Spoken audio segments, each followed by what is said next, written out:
Hello friends, હું છું Nitaben cooking ચેનલથી. મારી ચેનલમાં ફ્રેન્ડ્સ તમારું ખૂબ ખૂબ સ્વાગત છે.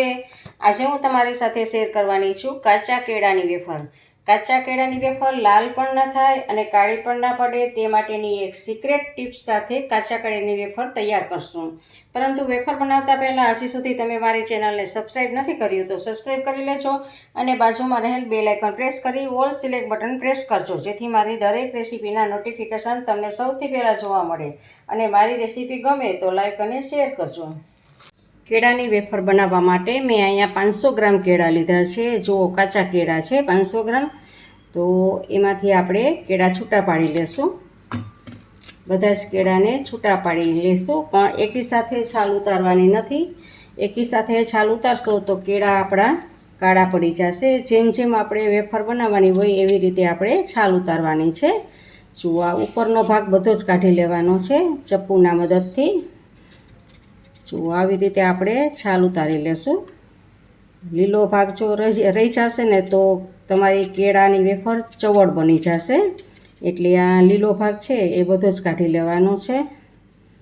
તો જુઓ, આવી રીતે આમ આપણે છાલ દૂર કરી દઈશું. અને આ એકદમ સરસ ઇઝી એવી બની જાય છે. આપણે કેળાની વેફર માર્કેટમાં બને છે એવી જ આપણે તૈયાર લઈ છીએ એવી જ આપણી આ વેફર બનશે. અને એકદમ ક્રિસ્પી અને ટેસ્ટી એવી આપણી વેફર છે.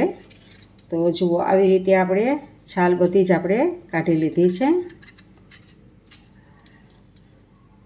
આપણે એક કેળાની જ છાલ કાઢી છે. જેમ જેમ આપણે કેળાની વેફર બનાવશું એવી રીતે આપણે, નહીંતર આપણા કેળા કાળા પડી જશે અથવા તો લાલ થઈ જશે. તો હવે આપણે એક વાટકો લેવાનો છે.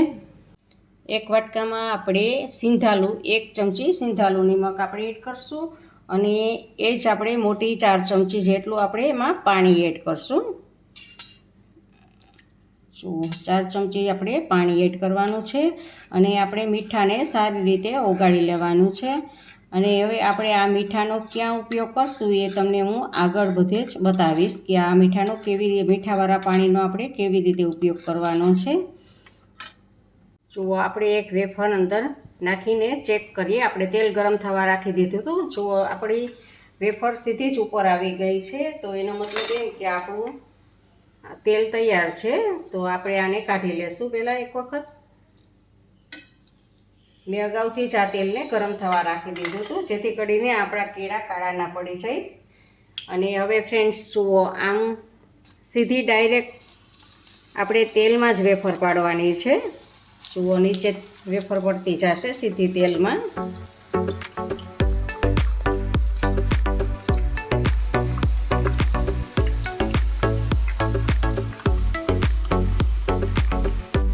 ફ્રેન્ડ્સ, આપણે બધી જ વેફર પાડી લીધી છે એક કેળાની. તો હવે આપણે જે આ મીઠાવાળું પાણી હતું એમાંથી 1 ચમચી પાણી લઈ અને આમાં આપણે એડ કરવાનું છે.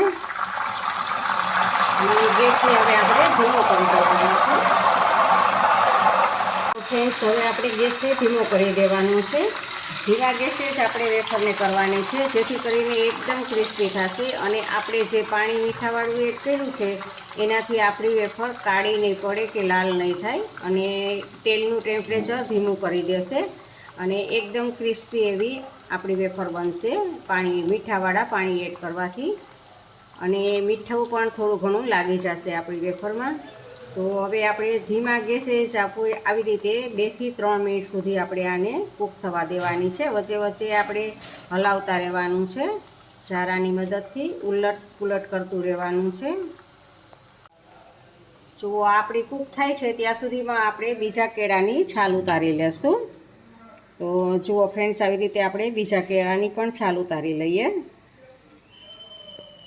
જુઓ ફ્રેન્ડ્સ, આપણી વેફર બની ગઈ છે. તો આપણે એને વાસણમાં કાઢી લઈએ. તો જુઓ, લાલ પણ બની નથી અને એકદમ સરસ. અને જુઓ, અવાજ પણ આવે છે ક્રિસ્પીનો.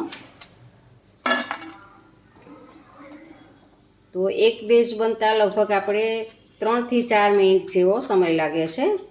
તો એવી રીતે આપણે બીજી પણ આપણે બનાવી લઈએ. જુઓ, આ કેળાને આપણે 2 ભાગમાં ડિવાઈડ કરવાનું છે. અને એક ભાગ લઈ અને આપણે સીધો જ ડાયરેક્ટ આપણે આમાં આવી રીતે આડો રાખી અને આમ લાંબી આપણે વેફર બનાવશું.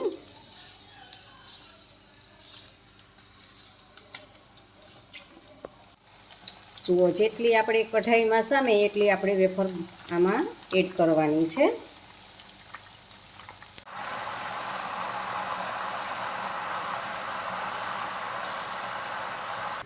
આપણે વેફરમાં છાંટવા માટેનો ત્યાં સુધીમાં વેફર બને છે ત્યાં સુધીમાં વેફરમાં છાંટવાનો મસાલો બનાવી લઈએ. તો અડધી ચમચી આપણે કાશ્મીરી મરચું લીધું છે અને 5 ચમચી સંચળ પાવડર લેશું ને 5 ચમચી જેટલું આપણે તીખાની મરી પાવડર લેશું, તીખાની ભૂકી લેશું અને આ બધું જ આપણે મિક્સ કરી દેવાનું છે. આમાંથી તમે જે વ્રત ઉપવાસમાં લેતા હો અને જે વસ્તુ ના ખાતા હો તો એ તમે સ્કીપ કરી શકો છો. તો આવી રીતે આપણે આ મસાલો બનાવી લીધો છે સ્પ્રિંકલ કરવા માટેનો. તો જુઓ ફ્રેન્ડ્સ, હવે આપણી આ લાંબી વેફર પણ થઈ ગઈ છે. તો આપણે જે મસાલો બનાવ્યો છે એ મસાલાને આમાં સ્પ્રિંકલ કરશું. આપણે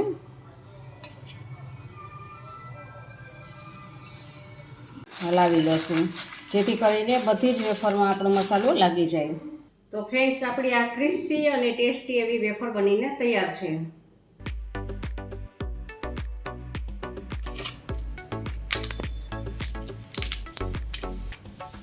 ફ્રેન્ડ્સ, તમને મારી રેસીપી કેવી લાગી તે કમેન્ટ બોક્સમાં કમેન્ટ કરીને મને જરૂરથી જણાવજો. ઇન્સ્ટાગ્રામમાં મારા પેજને ફોલો કરજો, મેં નીચે લિંક આપી છે.